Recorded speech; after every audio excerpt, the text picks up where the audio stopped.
Hii ni nafasi azimu sana umeipata. Sasa ni wakati wa kwenda kutimiza ndoto zako. Mwalimu, bado siamini.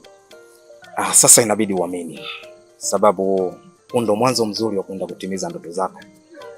Na pia ndoto yako ni nini wewe kama mwanamke? Ndoto zangu ni kubadilisha hisia. Hisia? Unamaanisha nini? Unajua mwalimu, Watanzania wengi hawaamini kuwa mwanamke anaweza kuwa mfano mzuri hasa katika nyanja za uongozaji. Nataka nibadilishe mtazamo wao na hisia zao walizonazo. Mimi ndoto zangu ni kuja kuwa kiongozi bora katika hili taifa. Oh, good.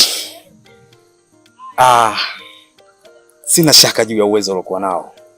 Na kuamini sana. Na najua bila shaka hili limeenda. Lakini ningependa uzingatie vitu viwili.